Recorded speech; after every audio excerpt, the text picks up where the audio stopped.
Hello there, welcome back to my channel. It is Sunday, August 18th. I'll explain why I'm at school on the weekend in just a moment, but we made it through the first week, y'all.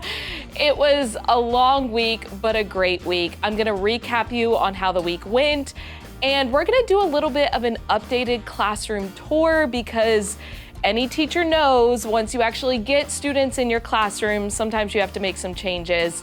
So I will update you on those changes, and we're gonna get ready for the next week of teaching together. Now, let me just say, I was skeptical about not having a teacher desk. Y'all, I am loving having my back table be kind of my teacher home base. That is going really well. In terms of why I am at school on the weekend, because I know what you're thinking, Michelle, this isn't that balance that you spoke of wanting to achieve this year. Hear me out. First of all, beginning of the year, it's a busy time. Any teacher knows that, especially when you are like me, returning after being gone from the classroom for several years, and you're in a new state and a new school and a new district, and there's a lot of new happening. But the main reason I am in is because Billy is actually out of town. Y'all, he's gone for like 2 weeks, which is the most we have ever been apart in over 11 years. He is back east. First, he is in South Carolina, North Carolina, one of the Carolinas, for his friend's bachelor party. Gonna be a great bachelor party, man. He's getting married in October, and then he's going to visit his mom, and then he's going to a family beach house. Obviously, I cannot go with him because of teaching, but he's able to work remotely. As a result, I would rather not be at home by myself the whole time over the weekend, so I decided to come into my classroom that way. I could show y'all some of the things that I've updated, and you can, keep me company as we prep for the week ahead. Speaking of the past week, first week of school under our belt, overall fantastic week. Very busy, very exhausting, but Friday especially was the best day of the week. I actually got through all of my lessons, which if you saw my last vlog about the first day of school, I mentioned having to jump right into curriculum on day 2, and day 2 was a struggle because we were still trying to learn procedures. We're still learning procedures, but by Friday we had made leaps and bounds and it went really, really well. Like, I left Friday, even though I was exhausted, with a huge smile on my face and just having so many little connections with my students that reminded me why I am so happy to be back. There was a moment where I was telling a student how proud I was of them because I had kind of given them a goal and they did a good job reaching that goal. And in the hallway, I just kind of whispered to them, I was like, hey, I'm really proud of you. And they whispered back, they're like, I'm proud of you too. And it just was like, oh, my teacher heart. So I'm feeling good, I'm feeling better. I still have a running to-do list that's 10 miles long, and I know it's not ever going to be done, and I'm trying to prioritize. We're gonna come back to that. I'm gonna update you on my to-do list. First, let's take a little updated classroom tour, shall we? First, Chromebook charging station. I have moved it to this table by my front entryway rather than having it on the bookshelf back by the window. It was too close to student cubbies, it was too crammed. This has worked much, much better. So I labeled all of the Chromebooks with their numbers, and then the slot that it goes in also has just a piece of painter's tape with that same number. And then you may notice I also have these little numbers on the cables. That way they can find their charging cable. I might also add some electrical tape that matches the colors, just kind of on the wire, like right here. I put that on my wish list, so if it gets fulfilled, we'll add that in. If not, not a huge deal. And then you'll notice I have just this M and A with a 5 and a 2. M stands for morning, A stands for afternoon. This is part of a whole class behavior incentive system, but I'm waiting on something to come in the mail. I'm gonna do a future video where I talk all about behavior management, so we will come back to that. Next up, this anchor chart area, I'm gonna convert this to an interactive word wall, mostly for science. I don't think I'm really gonna need it for math, but our science curriculum wants us to create interactive word walls. So rather than just posting the words, You can hang like plastic baggies and things, and students can bring in items that represent the word. Just Google interactive word wall, you'll see examples. And I feel like this space will be best for that. Also, can I just say, my classroom library for the end of the first week is chef's kiss, still looking phenomenal. Next change is with this clock. You may remember I had it on the corner of my board, at least I think I showed it to you. I've moved it on top of the board because I tried hanging it every which way. I tried a ton of different magnets. I felt like everything under the sun, and nothing was working. By the end of the day, it was just dragging down the board and hanging on by the cord, which is not good. So I moved it up top, and there's a little command hook behind it, kind of helping to hold it up there. The past several days, it has stayed up, so I think we're in business.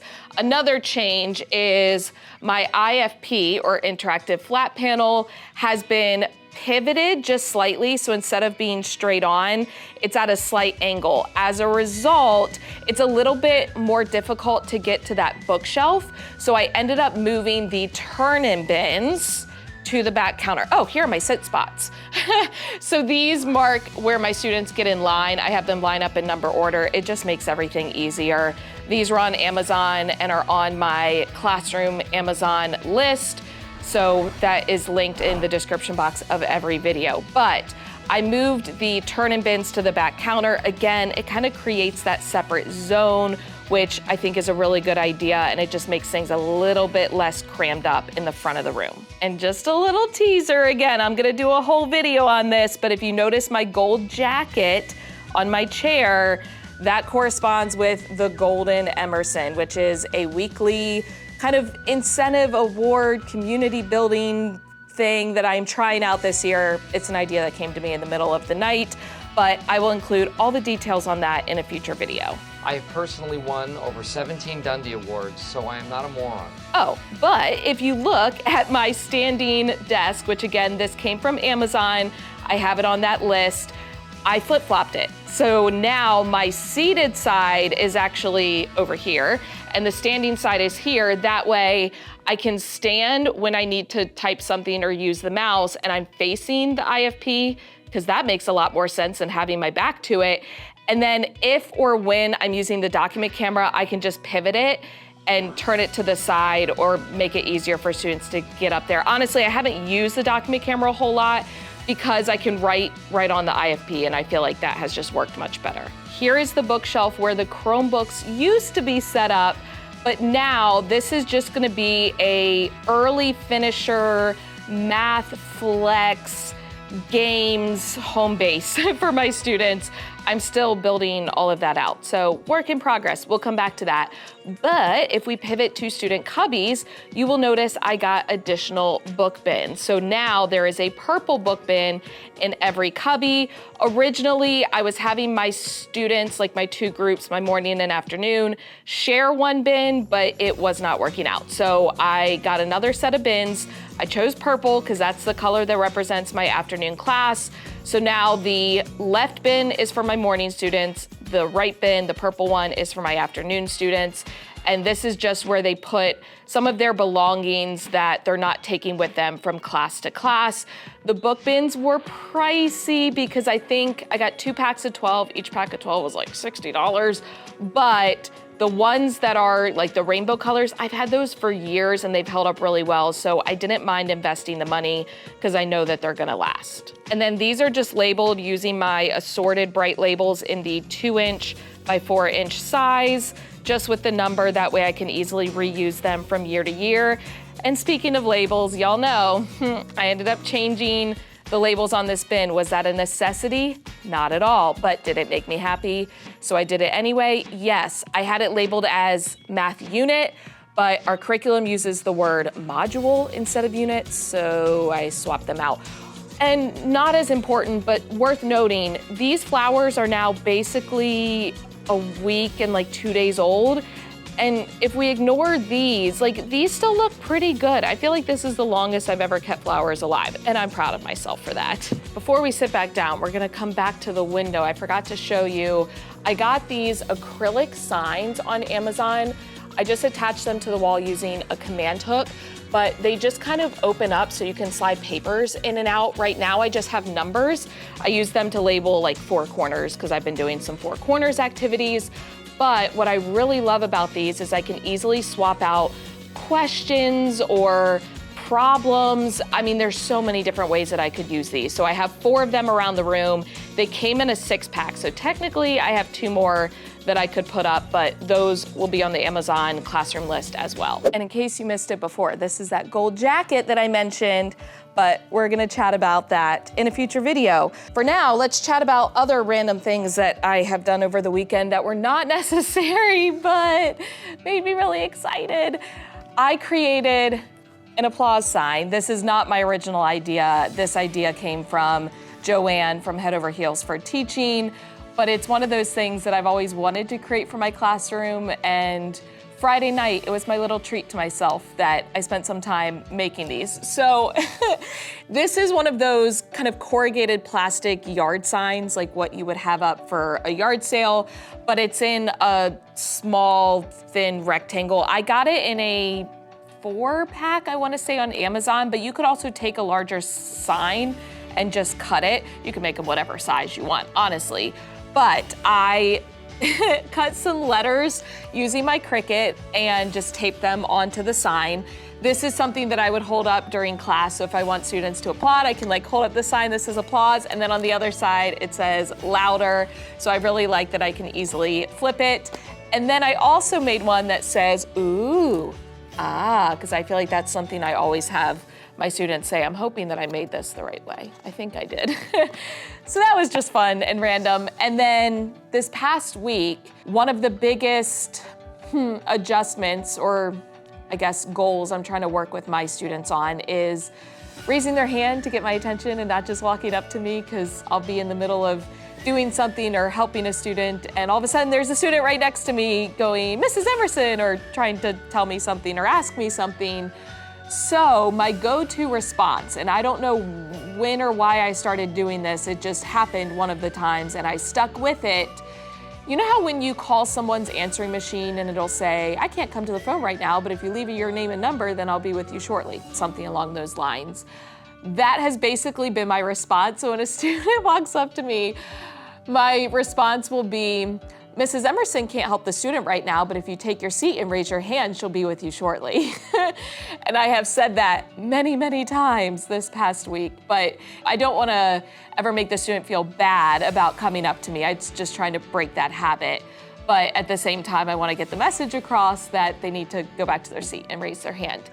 So let's check in with our to-do list, shall we? Okay, while I am here at school, I need to label Tuesday folders. That is how we send home graded assignments. I printed out labels, I just gotta attach them to the folders. I'm gonna prep some place value charts. My students have been drawing a lot of place value charts on their whiteboards, but there's times where we don't have time for that, and I would rather give them a template of a place value chart. So I'm gonna print those out on cardstock, get them laminated. Most of the time, they'll be in, what are those called? Dry erase pockets, but I like to have them laminated just in case. So we're gonna have a little printing party. I need to finish prepping math, lessons for the week, but that's probably not gonna all get done today, and that's all right. I need to create some weekly slides. So basically, not my lesson slides, but the slides I would have up displayed for students in the morning when they come in. And I'm gonna have kind of a schedule of like Mondays in the morning during our SEL time, we do this. Tuesdays, we do this. Wednesdays, we do this. I'll share the details in a future video because I'm still figuring it out. But I wanna create a slide template for that. And on the note of that, my assistant principal shared something called the First 5, which I had never heard of, but it's by EDTOMORROW. I will put the link down in the description box. You sign up for the emails, and every weekday you will get an email. I think it comes around 6 a.m. because that's been when I've been getting to work. We'll come back to that later on, but it gives you little connections that you can do with your students. So it's a great resource for morning meeting, SEL. There's typically like a meme and a little check-in and maybe like a quote, and it's really easy to then just copy those images and put it onto a slide for the day. So if you have not heard of The First 5 by EDTOMORROW, definitely check it out. The link will be in the description box. So I wanna have templates ready to go for that.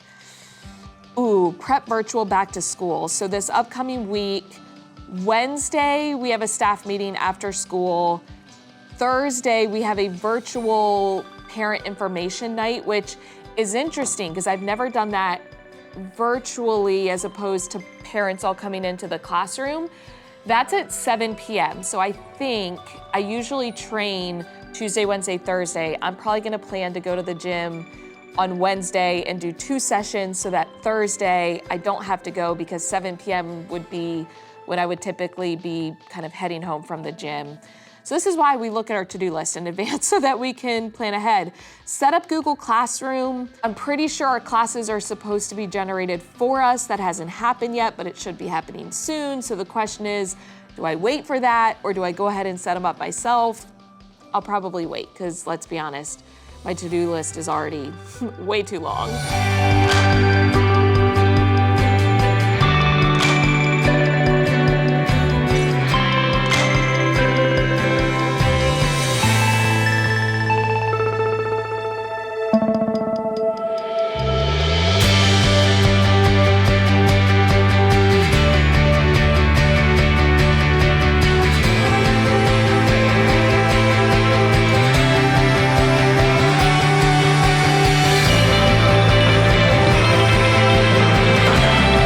Place value charts are done. These are super basic, but on one side, I just have a place value chart from ones to millions. This is extra space to write an equation or if we're writing it in expanded notation. The other side has kind of a variety of place value charts just depending on what we're using it for. So we have ones to millions, ones to billions, and then we have some with decimals. So from thousands to thousandths and millions to thousands. I just created this in a Google Slides, so it's nothing fancy, but if you're interested, I'll put the template link down in the description box for you. I printed and laminated 30 copies, so I have enough for all of my students, plus extras that I can keep at my back table. I also went through and put the duct tape on my personal example notebooks. I'm gonna keep these in the front of the room, so when we're gluing in papers, I can show my students exactly where I want it to go. I shared about this in a previous vlog, but I'll also insert some B-roll because I did get all of my student notebooks labeled with the duct tape. Blue refers to my morning group of students and purple refers to my afternoon group of students. Again, that corresponds with the turn-in bins. Pink is for math, green is for science. So I have morning math, morning science, afternoon math, afternoon science. So far, so good. The duct tape seems to be sticking, so fingers crossed. Next up on the list is working on some slides, which that's gonna take a while, but we're making progress. And speaking of my to-do list, I need to start actually checking items off. So I'm gonna end the vlog here. I'm trying to be better about keeping these vlogs short and snappy, which I'm not very good at. Apparently I talk too much. However, I have so much to share, but I have to keep in mind, I can always share it in the next vlog. And if you're not already following my Falling in Love with Teaching Again playlist, make sure you're doing that so you can stay up to date every time these new vlogs drop. Give the video a thumbs up if you enjoyed it. Hit the subscribe button and notification bell, because again, you never know when a new vlog is coming. I hope that you're enjoying seeing just some of the behind the scenes of this process, and I've really enjoyed reading some of y'all's comments, especially the ones saying you can tell how happy I am, because I truly am happy. Am I stressed? Yes. Have I had moments where I'm trying to fight back tears? Yes. However, I feel so fulfilled and I feel like I'm filling up my heart and I'm loving what I'm doing, and so it becomes worth it. I know that right now the process that I'm in is not sustainable in terms of the amount that I'm working and all that, but I also know it won't last forever, and this is just part of the new school year, back to school, all of the changes, and I can see the light at the end of the tunnel. Every day I get a little bit closer. So stay tuned so you can continue to follow along the process with me. As always, thank you for watching. I love you so much. Don't forget to put your positive pants on, and I will catch you in the next one.